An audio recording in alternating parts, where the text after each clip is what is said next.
Rakad, c'est un peu notre Dakar à nous, version remaniée, sans chrono, sans pression, sans déserts africains, enfin, un jour peut-être, mais avec autant de galères, d'émerveillement et de vie. Un point commun, notre passion pour la moto. Alors partageons-la et surtout vivons-la fort. Nous, c'est Margot et Vincent. On a chacun des histoires différentes avec la moto et une manière bien à nous de te la raconter. Alors installe-toi bien et laisse-nous te la conter. Ce nouveau morceau de terre, si petit à l'échelle du monde, mais pourtant si vaste, est à lui seul un condensé de ce que le monde a de plus beau, de plus grand et de plus terrifiant. Il est aussi, paraît-il, le terrain de jeu idéal pour les humains en mal d'aventure. Et comme l'a dit un sage poète et surtout motard, l'Islande est le seul pays dont les paysages ne peuvent être comparés à aucun autre.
C'est donc après 2 jours de traversée, dont une nuit de grosses tempêtes, qu'on se dirige vers le fameux rectangle lumineux qui matérialise la sortie de ce foutu ferry. Sauf que pour le cliché de carte postale à la Lolo Cocher, bah on n'y est clairement pas. Pas de ciel bleu ni de belles couleurs vives, non. 4 degrés, de la pluie et un brouillard qui te donne plutôt l'impression de débarquer aux îles Glénan un jour de décembre qu'en Islande à l'approche du mois d'août. Pourtant, venir ici avait tout l'air de la bonne idée. Mais l'Islande, terre de feu, d'eau et de glace, nous réservait quelques surprises derrière sa belle gueule et son sourire narquois. Des surprises aussi belles que détestables, aussi divines que terrifiantes, mais toujours authentiques et sans prétention. Un voyage en Islande, c'est comme une première histoire d'amour. Ça démarre toujours fort, il y a souvent des hauts et des bas. Parfois même ça se termine mal. Mais tu en garderas des souvenirs à vie. Sauf que pour le coup, nous, ça démarre pas si fort que ça. Encore malade de la première nuit chaotique qu'on a passée dans le bateau, je te laisse imaginer à quel point Margot est ravie d'être là.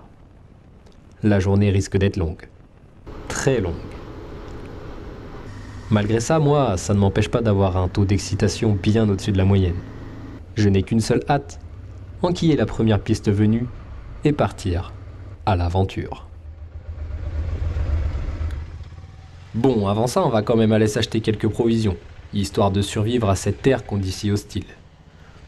Aussi, on va prendre le temps de se poser un peu, et de réfléchir sérieusement à notre itinéraire. Car ce qui était prévu de base, et surtout planifié depuis si longtemps, c'est qu'on commence par le nord, direction Asgja, puis à Kureri. Sauf que la météo qui se profile, c'est de la pluie et du froid, au moins pour les 3 prochains jours. Par contre, si on inverse le sens de notre parcours, direction le sud-ouest de l'île, on devrait s'éviter la pluie à partir de demain. L'idée, c'est de chasser le soleil le plus possible. Mais en Islande, on peut difficilement prévoir la météo à plus de 3 jours. Alors, on change tout, et pour la suite, on verra plus tard.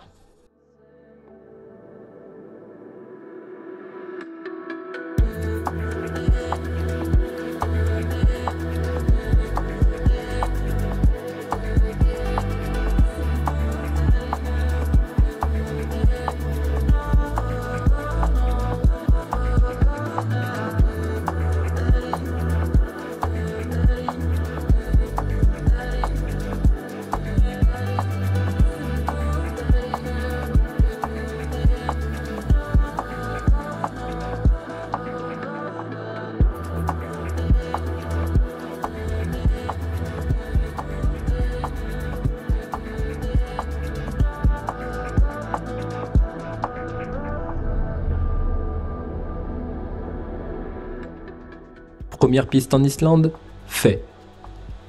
Mais j'ai comme un sentiment bizarre. Disons que c'est pas comme ça que j'imaginais notre première piste en Islande.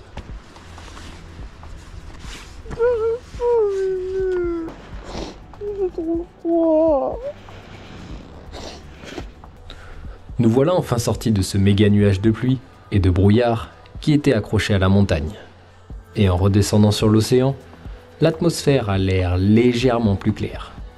Mais j'ai comme l'impression que ça va pas s'arranger tout de suite pour Margot, et qu'on se dirige droit vers une journée galère.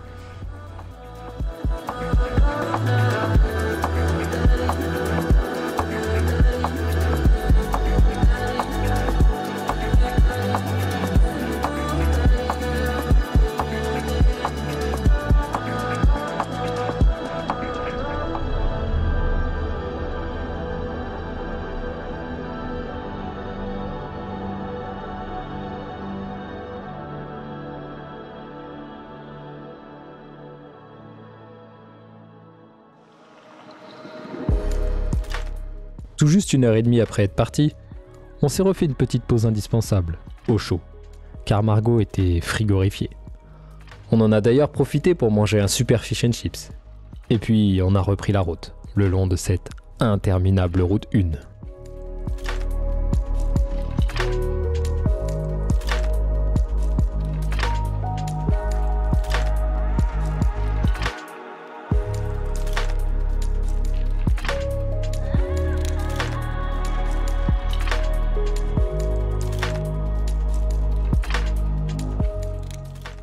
Interminable, mais malgré tout joli. Même si à ce moment-là, je t'avoue que Margot n'appréciait pas vraiment le paysage. Elle a quand même osé me dire que c'était moche. Mais bon, moi j'ai quand même profité. Et en guise de cerise sur le gâteau, on a fait un crochet vers l'une des plus belles plages d'Islande.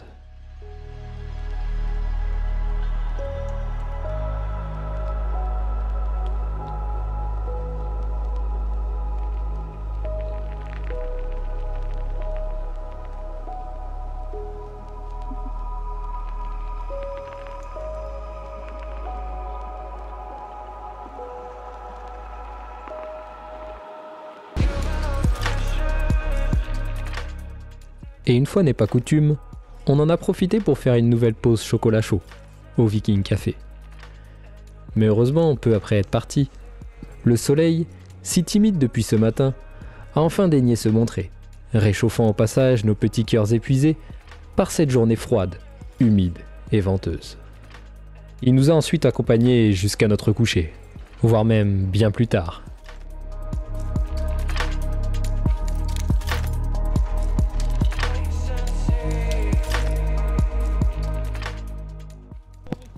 Bon, Premier camping. nuit en tente, 1. Première et dernière, ça se trouve. On est raide de fatigue. Mais on est bien équipés. Ça va. Nos petits matelas des 4, nos petits coussins achetés Au Danemark. Au Danemark, je veux dire en Norvège, my god. Nos masques, très importants. Très important parce qu'ils annoncent jour jusqu'à 23h30. Nous le noir. Voilà, et puis nos petits duvets, double. Non, on est pas mal. On a passé une journée affreuse. C'était bien, mais maintenant c'était bien en fait. Mais maintenant, avant c'était affreux. Bon. Bah bonne nuit. Il est 21h30. Ce matin du deuxième jour, on n'a pas traîné. Nous voilà déjà de retour sur nos motos, prêts à affronter cette nouvelle journée, d'une meilleure manière que celle d'hier. Déjà il pleut pas, et ça c'est plutôt une bonne nouvelle. En plus on a plutôt bien dormi, et on peut presque considérer qu'on a fait une grasse mat, du moins par rapport au soleil, qui lui se lève à 4h du matin.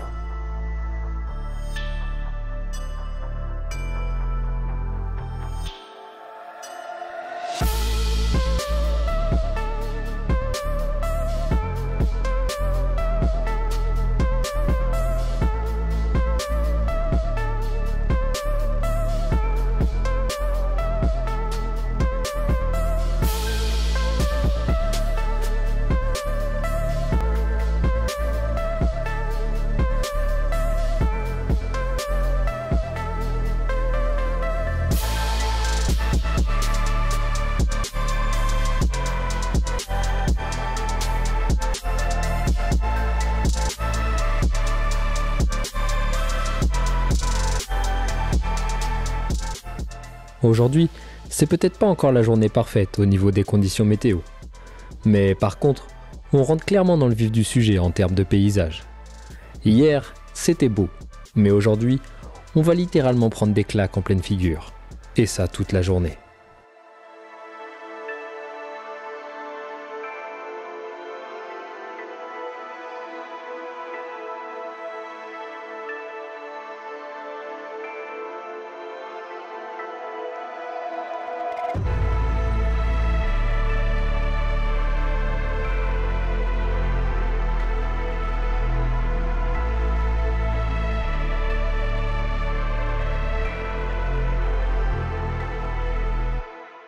On longera toute la journée le Vatnajökull, plus grand glacier d'Europe. Et pour cause, il couvre une superficie quasiment égale à celle de la Corse. Donc on en a encore pour un petit moment avant de faire tout le tour. Il sera d'ailleurs le fil conducteur de notre voyage, car on va, grosso modo, faire une boucle autour de lui. Alors, nul doute qu'on se reverra, le Vatnajökull.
Regarde.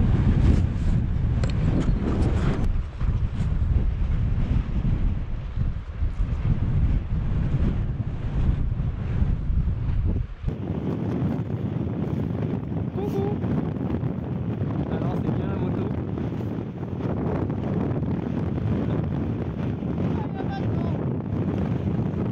Sauf que là il y a du vent. Mimu, tu mets pas les pieds dans l'eau. C'est très froid. Ce mastodonte abrite sous son gros manteau de glace plusieurs volcans, dont le plus grand d'Islande, le Eyjafjallajökull. Ouais, je m'y suis repris à plusieurs fois avant de te le sortir proprement. Mais bon, passons. Quand je dis gros manteau de glace, c'est vraiment gros manteau de glace, puisque son épaisseur maximale est d'environ 1000 mètres. La nature est vraiment démesurée ici. Tu veux le ramener à la maison? Un petit bout de ice, de Iceland. On le mettra dans le salon avec les autres cailloux. Voilà, on est en Islande. Iceland. Iceland.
Comme hier, on a eu froid aujourd'hui. Enfin, peut-être légèrement moins, mais comme hier aussi, en milieu d'après-midi, le soleil a pointé le bout de son nez, rendant au passage les paysages bien plus colorés. et nous offrant aussi un sunset de qualité le soir à l'hôtel. Oui, parce que ce soir, j'ai quelque peu poussé Margot pour qu'on dorme au chaud, histoire qu'elle puisse bien se reposer, se réchauffer et être en pleine forme demain matin. Car demain matin, on attaque enfin le vif du sujet, ce pourquoi on est là, avec de telles motos, les pistes.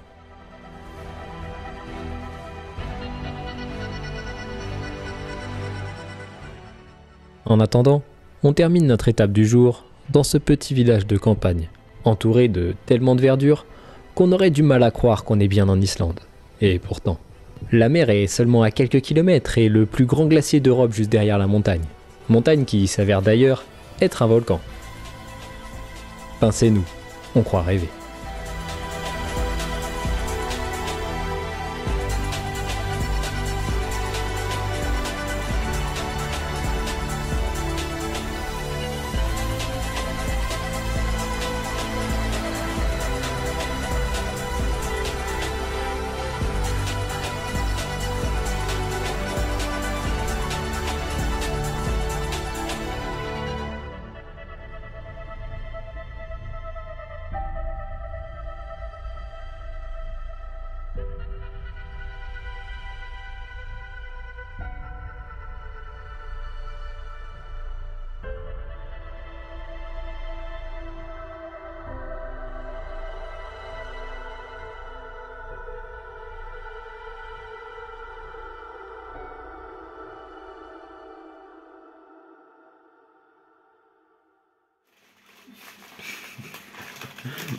Tu m'as dit que t'étais contente d'être en Islande. Oui. Je l'étais aussi avant, mais je m'en rendais pas compte. Parce que t'étais malade, quoi. Ouais. Et ben là, tu viens de me dire quoi? Que s'il fait froid, demain je râle. Pas. Pas. S'il fait froid, demain, tu râles pas? Non.